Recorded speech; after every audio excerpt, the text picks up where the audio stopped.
Dr.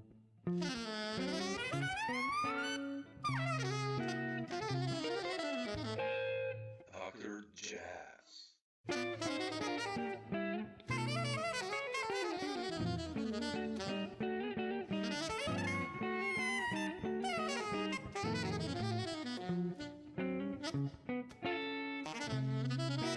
Hey guys, Dr. Samo here. Jazz. Thanks for checking out the channel and its contents. And if you feel like it, please do subscribe. Thanks so much. Enjoy the video. Bye. Thanks for finding the time. Appreciate it, man. I have you in so many records, and I've done talks with basically so many guys you played with, and Oh so man. nice Well, I to, appreciate you. I appreciate you having me. Thank you for having me, Samo. yeah. Uh, I want to start this talk by one question. Like, I listened today to Atalaya, and I love that record, and I have some other records by you as a band leader, and Uh, what's happening on the band leading department? Are you preparing something new there, or? Well, man, since Atalaya, my band hasn't changed much. We added a vocalist, the great Okay. Silka, and we've been, since that record came out, I think maybe we've played after the CD release, well, after the album released, we did a few gigs where we played the book, but since then, it's been all new music. We've been Mm, writing. Everyone in the band is writing now, and we haven't really played anything from Atalaya since maybe early 2023 or late 23. No, since mid 2023 we haven't really played anything from Atalaya. It's a whole new book, okay. and it keeps growing, and the band has been evolving. Unfortunately, for reasons unbeknownst to me, I haven't been able to record another record just yet, but that's going to change this year. We're going to go in the studio, and I have faith in God that at some point uh, a new record will come out. But Beautiful. I have been documenting the band. We just recorded live 2 nights in Philadelphia, and so we have that documented. We'll see what happens. That might be something that comes out this year. Who Okay. knows? Who knows? At this point in time, and this interview is happening at this point in time. So at this point in time, I haven't really heard anything from those 2 nights in Philly, but that was also last month. So Mm, over the next couple months, there'll be some decisions made about how well and how much of a representation of now those recordings are of the band, and maybe we'll put something out, God willing. But we are going into the studio either beautiful. way this year to document some, because it's really been a interesting and vast evolution of abundance in many ways with the band. You know, Mm, a lot of life has happened. Everybody's doing different things. Things were a lot different when Atalaya was recorded. In my life personally, and in my band's life personally. So we've all grown together as a unit, and it's a heavy fellowship whenever we get together. So, uh, uh, you know, I appreciate uh, the the the fans that have been coming out and showing support when we do play, and uh, they know they've been there and seen the evolution. But it's time that the people casting we want to cast our net far out of New York and the east, the Northeast. We've mm. played in New England. We've played down by the Mason-Dixon line, and hopefully this year we're gonna spread our love a little further outside of New York and the Northeast area. Yeah, You know. yeah, yeah. It's like I guess the Philly one, and even now the band is way more open, also, right? Because like Atalaya, Yeah, it's also like you feel it like when you probably blow as a band live. It's just like it can go anywhere. I mean, that's what yeah, man. I remember, Well, but. for me with this band specifically, you know, if you've uh checked out some of my earlier recordings as a leader, Yeah, live at uh Smalls, you're like some of those, killing it, man. Yeah, I'm blown. yeah, but that was more of a traditional, Yeah, you but know, still. traditional approach. You know, my writing was more of a traditional approach to the music, Yeah, and I had a couple conceptual records after that, and then I began to write a little differently with the Black Lion project, yeah, and then the pandemic happened, and coming out of the pandemic, I was in a space to where, I just wanted to play, like I didn't want to think much, I just wanted to be able to hear and react to what's happening. So I began to, and then of course I called up George and Joe and Emilio, and I was like, "Do you guys want to play?" And we began, I explained to them I just wanted to hit, let's just, get a vibe, let's just create something. And of course, I had some tunes ready that I was writing with them in mind, but the whole idea was that those were just springboards for wherever we wanted to go. And that always changed, man. When we were first workshopping the music for Atalaya, the shit, I'm oh no, sorry. no, go for it. Yeah, yeah, it's like, Things sounded differently every time, man, yeah, every time. And the record was just a snapshot of what was happening, how we played it that day. Because the next, we recorded it at Firehouse 12. We did 2 days of recording. And then that night, uh, the, the night we actually performed live, and it sounded, the things we were doing were completely different than what we did when we were recording that's the amazing. same thing in the studio, and I was like, damn, man, we should have recorded that. I wonder what that sounds like. And they have it, but that's, but I'm happy with what happened with Atalaya. Yeah, it's And I hope and pray that, something people get to hear us do something different this year, you yeah, know. yeah. I I love this evolution of you as a band leader. When you started, like you said, in a more traditional, now you're like this. Yeah, It man, sounds so cool, man. I love this. I've always, coming up around Jackie McLean, Oh yeah, he kind of put us in a mindset of music is a spectrum, man, and you have to be good and great at the whole complete spectrum just to highlight one of them, because, there's a difference. There's a difference between, I'm sorry, man, the light goes out. There's like a um, sensor here. it's okay. There's a there's a difference between a traditionalist and playing in the tradition. You know, a traditional, and that's something that I had to learn. I feel like, that Smalls record. I was in a band called New Jazz Workshop, and we also did a record the year before the Smalls record came out. And that band was very much in the tradition.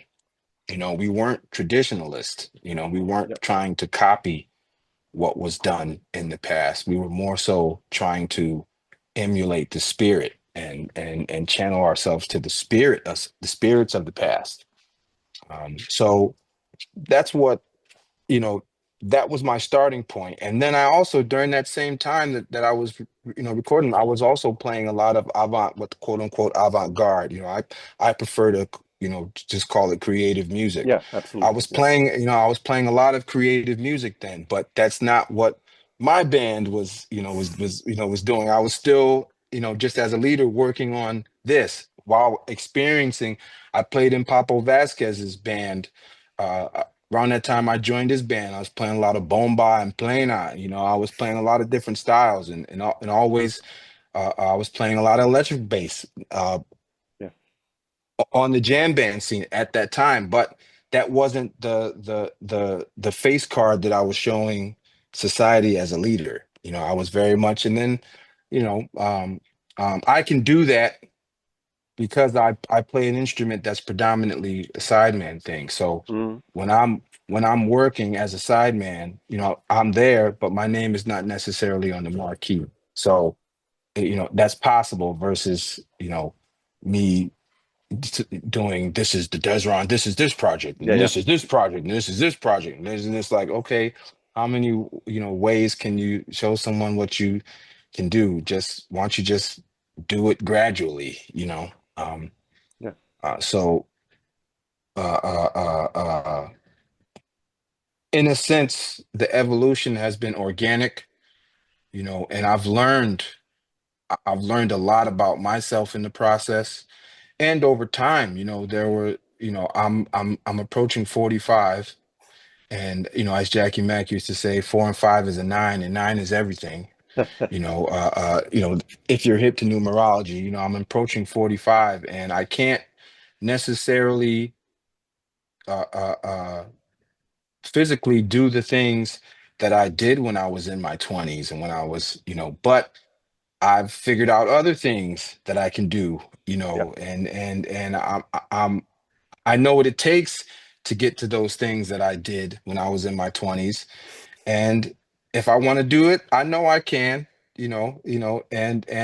and I will. But I'm also trying to do something different, just as yeah, far as the physicality of the bass goes. I'm hearing the bass differently now. My sound has evolved. My fingers have warped. Uh, uh, uh, for good and bad. So I think everyone who's delved into some kind of type of creative process yeah, in the history of time, and they had a chance or had chances to do it for a long period of time on a high level, um, and that's something that I'm striving to do, and who I'm striving to be, like the the ancestors, the people who made music great. I would yeah, like to scratch the surface of that realm. Uh, you figure it out as time goes on, you know. yeah, So, yeah. and music changes, This, I mean, we see how Miles followed the periods, Exactly. Yeah, and we see how Stevie Wonder has followed the periods, how Michael Jackson followed the periods, how Dolly Parton wrote numerous hits in every decade. yeah, She didn't have to sing them. She sang them too, but she didn't have to. She made the money writing the hits. For people, for her peers up until people in the 2000s. yeah. So Yeah. yeah, Well, I Nat, haven't really talked Herbie, about all these guys. evolution. Yeah, So yeah, man. I mean, all these guys. Herbie, Yeah, I mean, Herbie, it's man. Since you mentioned Herbie, I must say, this past last summer, I got a chance to see Herbie maybe 4 times, whew, and I was on the festival circuit working with my homie Jonathan Blake, who just put out a slew of great records on Blue Note. yeah. Um, uh, and man, Herbie, I've seen Herbie before, but the space that Herbie Hancock is in right now, it's almost like uh uh uh man,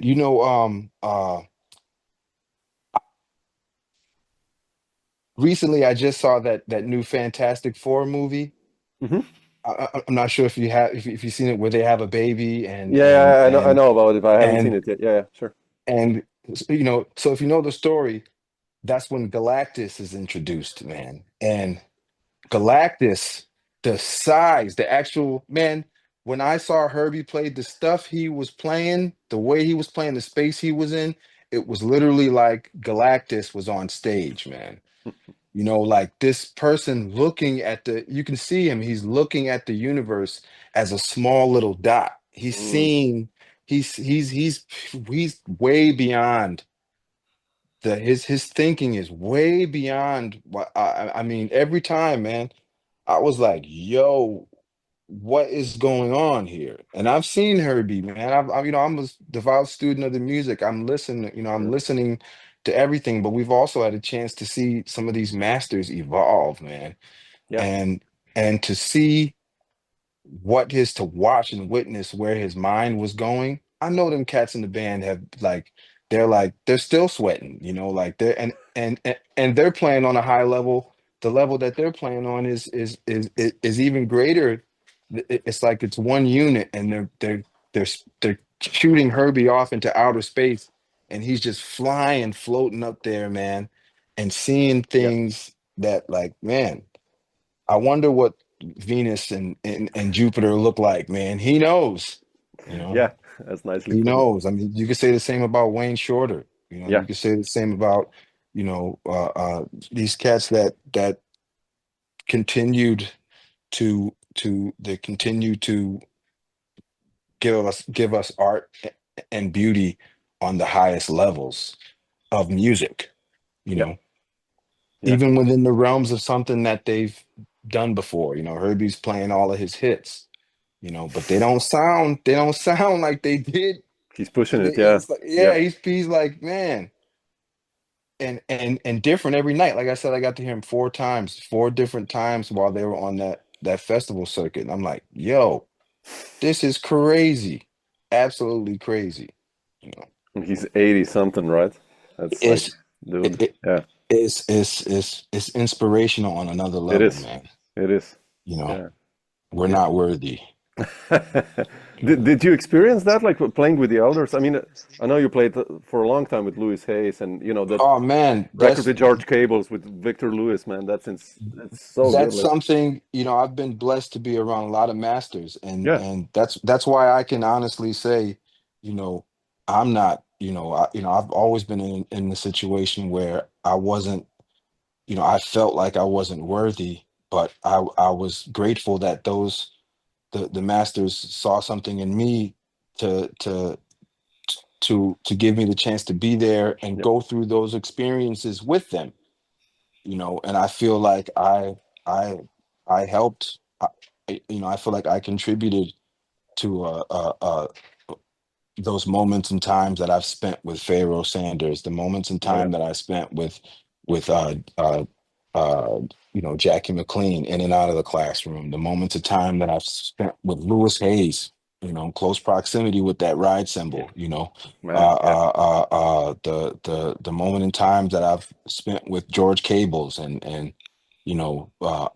diving into his universe, the way he hears changes and phrasing and form and the different ideas, that he can come up with based off of one scenario.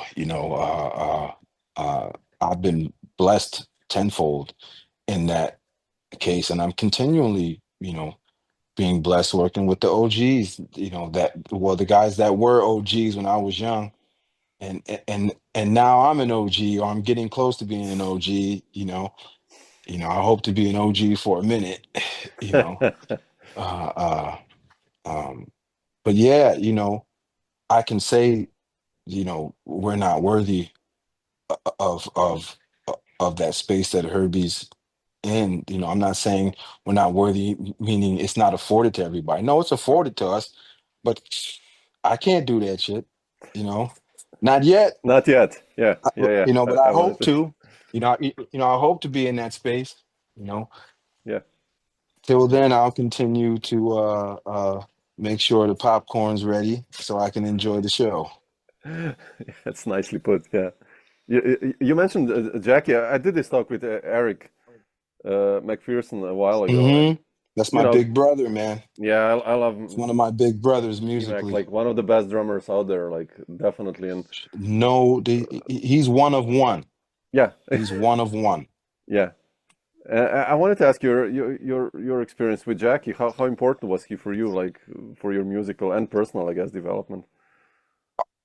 Man, you know what? There's people you meet at certain periods of your life that when you meet them, you are this bare canvas, you know, and they not only they don't just paint, but they show you how to paint your Mm. canvas. You Yeah. know, it's like the sense, you know, like the saying that goes, you can, you can bring, you can bring a person fish every day, but it's you know, they'll, but if you teach them how to fish, they'll never go hungry. You know, Yeah. I felt like, and there's people coming into my life since J Mac, but uh, uh, the foundation, my foundation was ready when he came into my life for him to put me on a path that he felt and a path that he saw I wanted to go with music. And Jackie spoke to all of his students differently, but Mm. the same, meaning he was saying the same things to all of us in different ways, which is beautiful, beautiful in itself. He was a master of putting people together. He saw things, and I mean, look at the man, if you look at his bands, the evolution of his Yeah. Yeah. bands, Yeah. some of them cats are rough, man. Some of them cats were, personalities that, and stories about humans that I've learned over time. Some of these personalities that Jackie was dealing with were like, Yeah. I don't know how he got them in the same room, let alone, got them to make a record together, and a killing record at that, Oh man. Yeah. So, and he did that. He did that in the classroom as well, just right now, I just left a rehearsal with one of my former students here at NYU,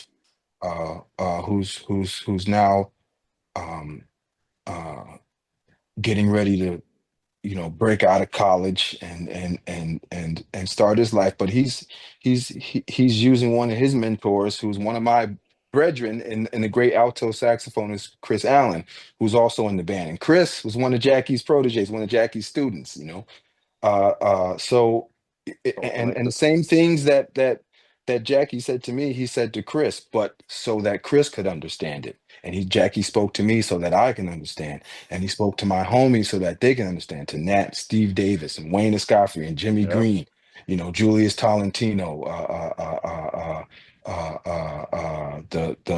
the list goes on. Ron Sutton, like the older cats, man. Abraham Burton, Jackie Oh. spoke to Jackie Emack, Jackie uh, uh, Alan J. Palmer, Chris Jensen, Jackie spoke to Lummy Span, who's my best friend, and he's J Mac's last student, like literally Jackie's last student. He spoke to all of us in a way that we can understand. Man, if that's not a multi-linguist, you know, someone that knows people's emotions and can tap into to get the best of them every time, that, Absolutely. being around him was life changing, absolutely life changing. I learned so much about life. I learned so much about the history of the United States. Uh, I learned so much about the history of the world in regards to Africa and ancient antiquity, and the deep rooted uh, uh, perils of society as it evolved from the beginning of time. Things that I never expected to learn when I'm Yeah. going to college, man. You know, things that I should be learning when I go to college. But Yeah. we live in a time now where the university system is the biggest business, a huge, like massive business, man. And so I'll leave it at that. Yeah. I'm Yeah. I I- know what I'm you mean. I'm Sure. grateful. I'm grateful to be in Absolutely. that business too, man. I'm grateful to be in that business too. Absolutely. But it only has a fraction to do with the art.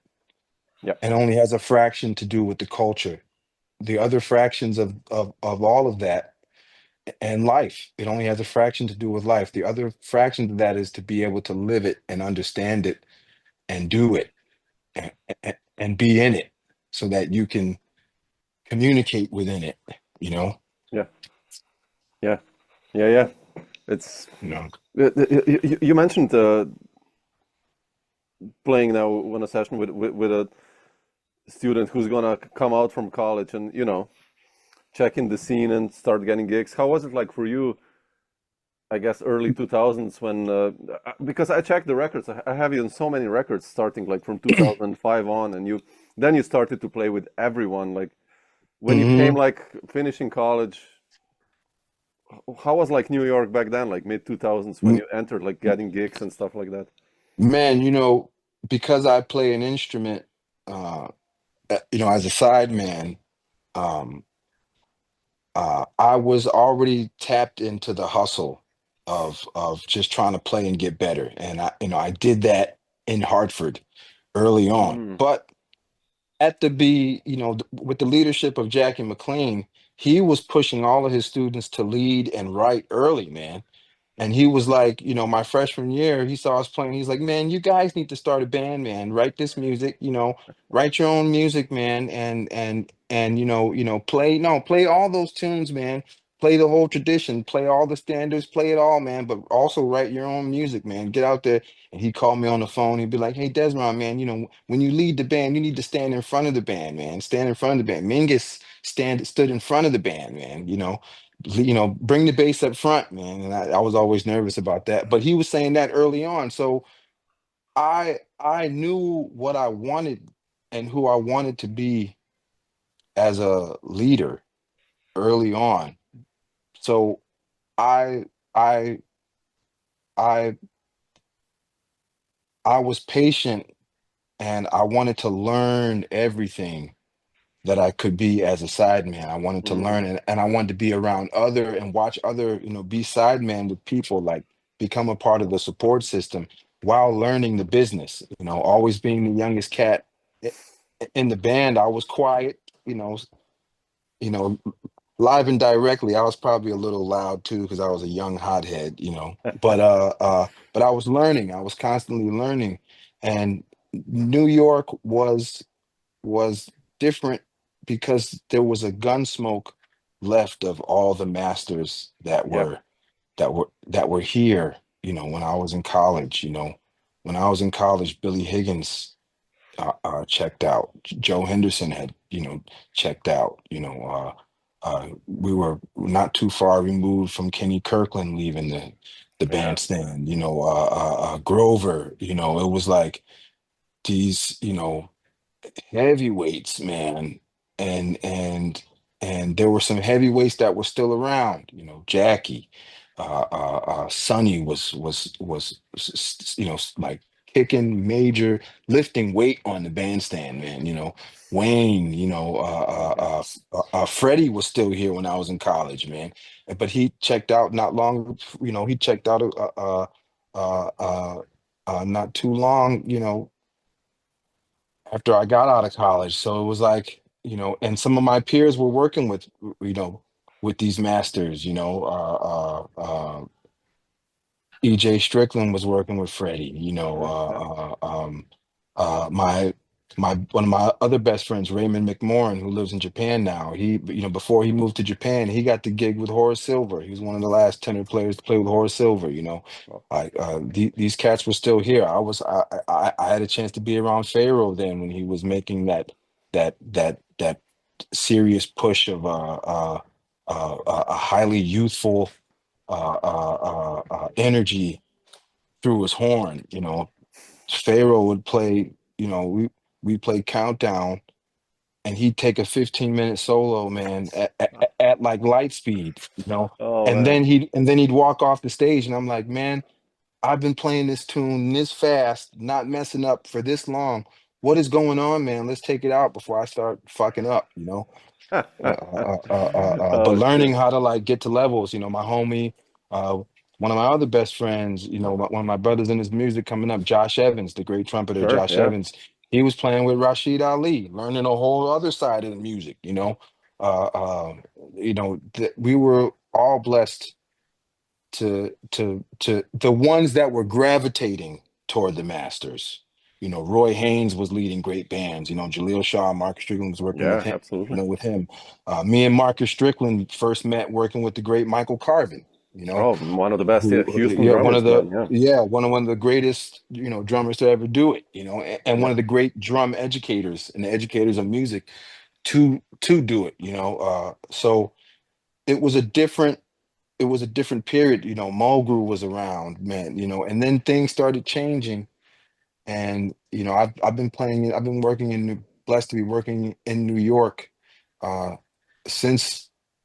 since the end of 99, and I've gotten to see some changes in the city.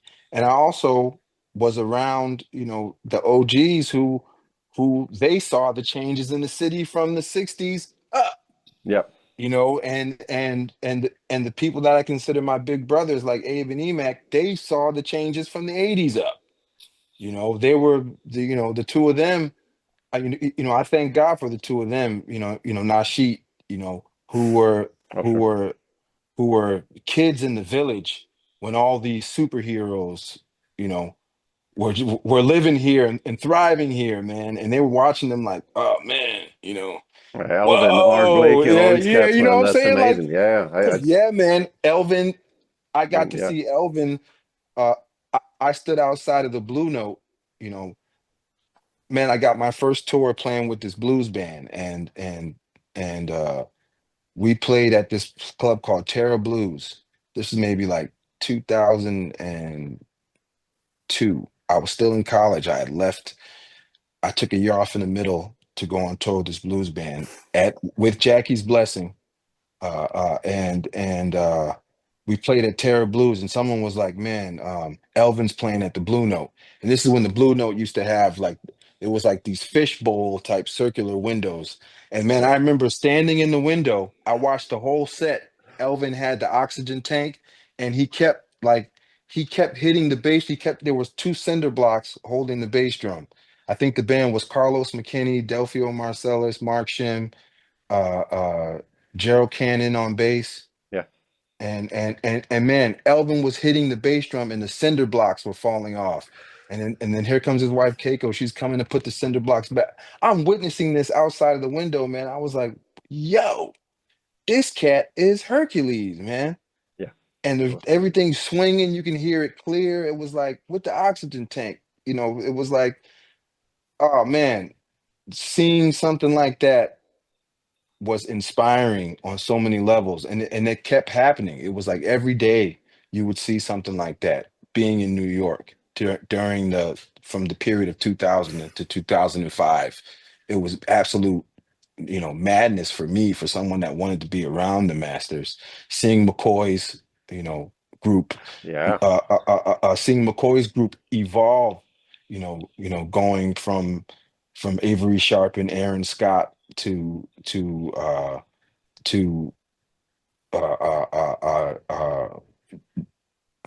Sharnette Moffett and Eric Vatt, and then but there's a period, man. I remember, I think this is maybe 2001. I played with Abraham because Abraham and Abe Yeah. Burton Yeah. and Eric They played. McPherson, Yep.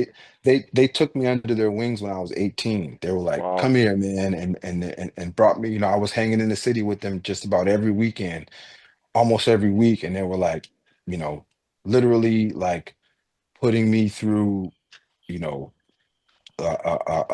boot camp, man. It was like this is what the music's supposed to be, hitting. I was getting my butt kicked a lot, in the rehearsal room with the two of them, man. But I was learning, and we had this quartet hit.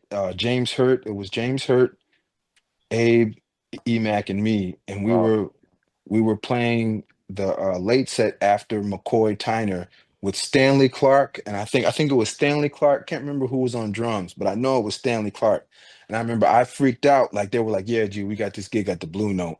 I remember walking in, and I'm like, "Yo, man, McCoy, we talking about McCoy and Stanley?" I'm like, "Yo, I can't play after this." And I remember getting up, but watching them cats like McCoy go forward was inspiring, man. Watching Stanley, them cats were going forward, Yeah. and we got up on stage and hit right after them, and we went for it, and it was like, that time period, I thank God for being around the people that I wasn't, being around Alan Palmer and getting to be around Persick, through him, getting to Oh be man, yeah. around all these OGs, these New York OGs who were, kicking butt, man. Like this is what it is, young blood. I've seen all the new cats come through. You know, what are you gonna do? But, start here. Yeah, So yeah, yeah. totally, How was George totally. like? Cables and Louis to you? Oh Like, man, and Lou, I mean, they were the elders. both of them came into my life when I kind of needed some reassurance of who I was. Mm, Lou,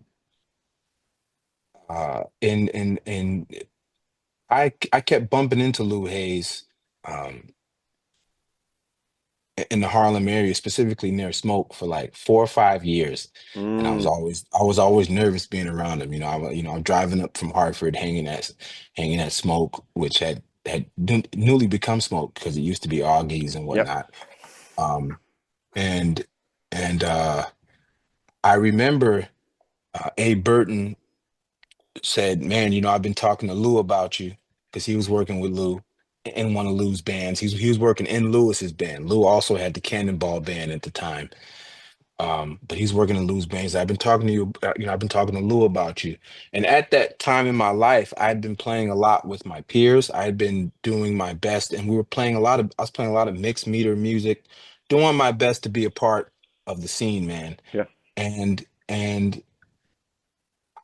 coming from the background that I came from within this music, I was always all about hard swinging, and I, being in the spirit of the tradition, not a traditionalist, Yes. being in the Yes. spirit of the tradition. That's where my head was. But I was also playing with my peers and learning music, man. I wanted to be able to play that to know what those things felt like. And I was playing a lot of stuff like that, a lot of through composed things, a lot of stuff like that, and putting Wow. my best foot forward, succeeding, failing, but putting my best foot forward. And I kind of got down for a bit because, I felt like I was losing direction in the spirit of the tradition that I was feeling. I was feeling that. And I remember when I first got the opportunity to play with Lou, we were sitting in the airport and we had this hit in Colorado. And we were sitting in the airport and we're at the gate, looking at the plane and at sitting across from each other. And Lou says to me, he said, we haven't played a note together just Mm, yet, but I can look at you and I know that everything is melody. And man, it hit me like a bolt of electricity, man. And I was like, and from that day, our beat was like locked tight, man. Like locked tight. It was like heavy reassurance. And the same thing with cables, man.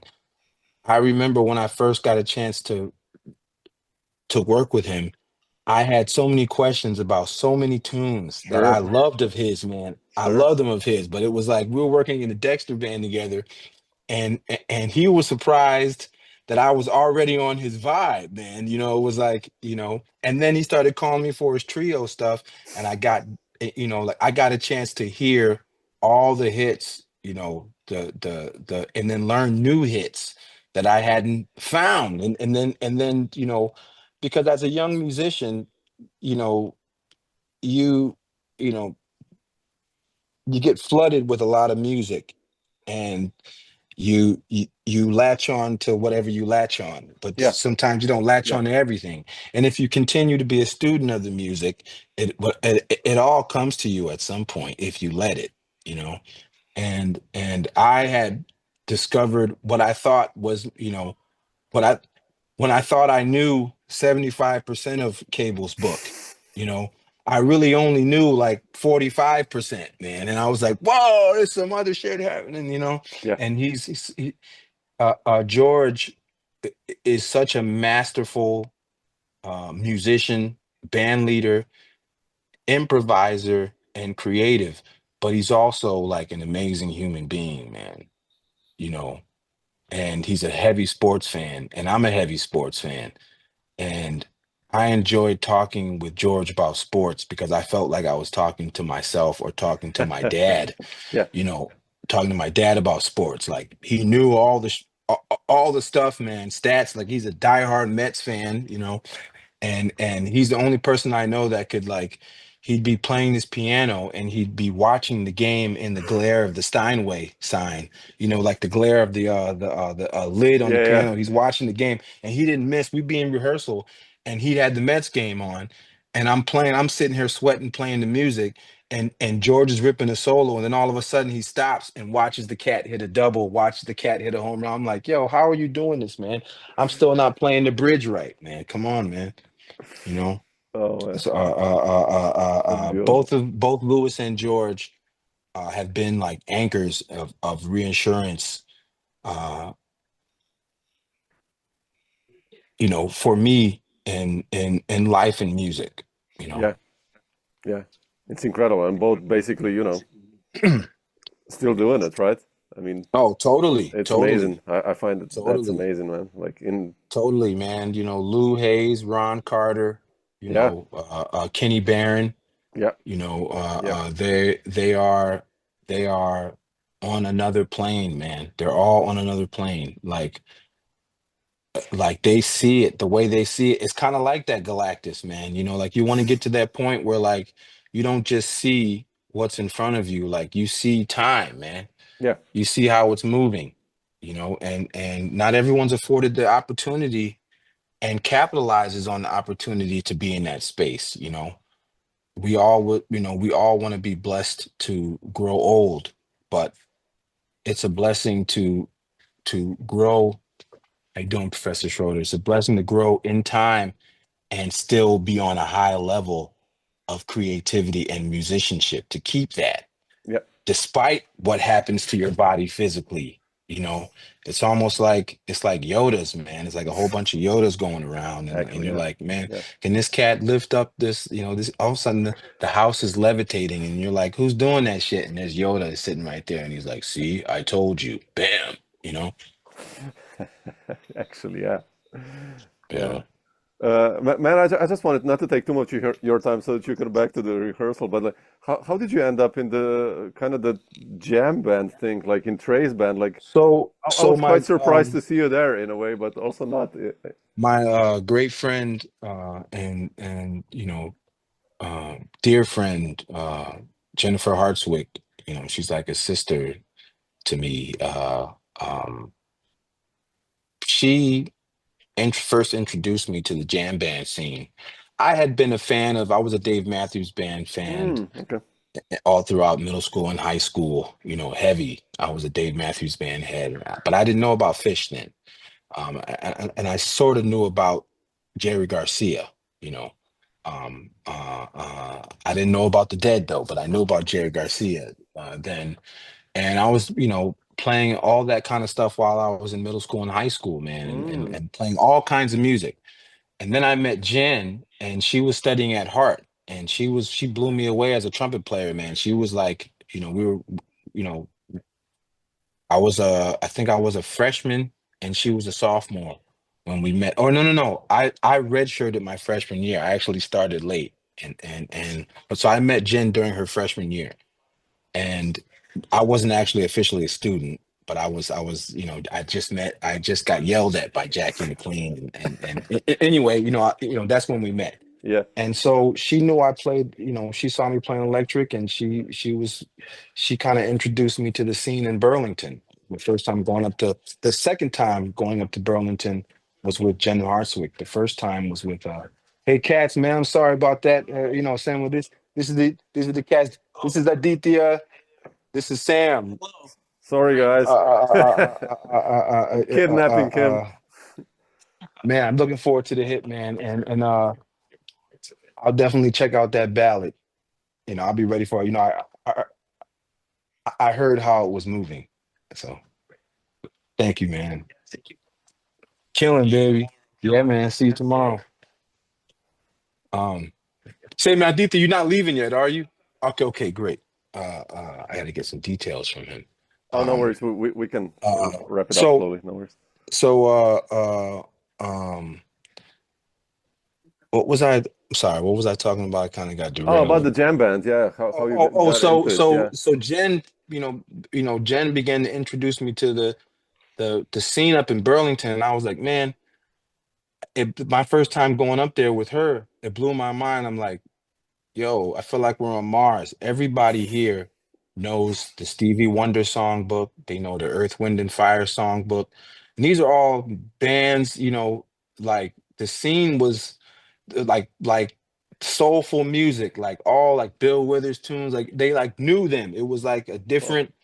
a different a real book of music that I loved. And I'm like, damn, man, back home I was so immersed in my community of just bebop and open music and creative music as a young musician, and I was listening to hip hop and everything. Of course I was definitely playing a lot of hip hop.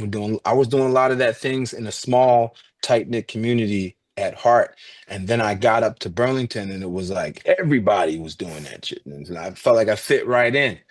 And through her, I began to play on that scene, playing in her band, Okay. and as her star grew and she began to evolve, I kind of was still playing with her during those times, and then there was a long period of time where the only time I played electric was with her. I wasn't really playing it here in New York, because no one really knew. A few people knew, and the ones that knew, they would be like, "No, Desmond, I want you to play electric on this gig." And they'd be like, "I'm like, okay." And then I remember cats in the band be like, "Damn, G, you play electric?" And I'm like, and they're like, "Yeah." And then after the gig, they're like, "Damn, G, you sound good on that motherfucker." And I'm like, "Well, this is my first instrument. I've been playing electric bass since I was 9 years old, between 7 and 9. That was like the 2 years of me like learning how to touch it. And then by the time I was 9, I was playing in church. Mm. Um, um, so uh, uh, it definitely, I was always around, but no one really knew I was there. But I was always around uh, that scene, and I enjoyed the various bands that came through that have come through the scene since I became aware of it, in the 2000s. And of course, I discovered Fish through Jen. After her freshman year, she's like, "Oh, I'm leaving school. I'm going on the road with Fish." And Oh, she's like, wow. "You know who Fish is?" I'm like, "No." And then of course, I'm like, "Damn, you know, I, we stayed in touch, and I followed her career, and I learned through her. And then when we were coming out of the pandemic, uh, uh, my name was put in to sub for Tony Margulis in Trey's band as he was dealing with some health issues. Uh, um, it was like a unanimous bunch of recommendations from the people in the band, and uh, what turned into me just being a sub and keeping the ship going while Tony got better, uh, quickly escalated when Tony passed away. And I had already been learning and did a rehearsal knowing that I was just going to be subbing. And then all of a sudden, it's like, okay, Dezron, you're the bassist. And um, things, you know, I kind of fell in line with what the creator was telling me, listening to God, and at that point in my life, and at still now, this point in my life, um, I feel like I was ready. I'm ready Yeah, to to uh re, to show this side of me, you know. It's always been there. I haven't hidden it. Now it's time for me to let people know it's there. absolutely. So, It's you amazing, man. You're one of the few guys who actually does that. playing with Louis Hayes and George Cables, have history with, with Jackie, doing your own stuff. That's, Man, it's that's beautiful, man. definitely So that's fantastic. right now was a blessing. This is a wild time for me. I'm learning so much personally. My life has, changed significantly. I now have a child. I'm a father, and that has Congrats, man. put another lean on so many things, I man. know. I have a And like I'm like 3-year-old. I'm I have a uh, 3-year-old uh, at home. I know where you are, so it's like, man, my son turns 2 in March. okay, so yeah, we're So kind it's of like there. We're, it's like a learning. I'm yes. learning so much about life and myself every day through him. Yep. So and that becomes a part of the music. That becomes, Yep. you know, part of everything. So I'm just grateful for where uh, life with God's guidance has brought me, um, and I'm excited for what's to come. Yeah. You Yeah. know. Yeah. Yeah. You wrapped it up nicely. I think that's like a nice ending of a tune, like, boom, boom, boom. Man. It's no need to Thank go you, further. It's like, thank yeah, you, thank you. I man. truly appreciate you, man. Thank You you. too. Thanks so much for taking the time. If you're gonna be in Europe, drop me a line. I'm in Slovenia, so we, Okay, great. I you surely know, will. I got your email. I'll let you yeah, know. yeah, yeah. If we can go for a nice dinner or And whatever. So if you don't yeah, mind, then let first me know. first drinks on you. Absolutely, man. I mean, All we right. live in a wine region, so if Okay, beautiful. Second one's on me. yeah, cool, man. Stay strong. Thanks so All much right, for brother. finding the time. Thank you, Samo. Ciao, Dezron. Ciao. All right, ciao. Ciao.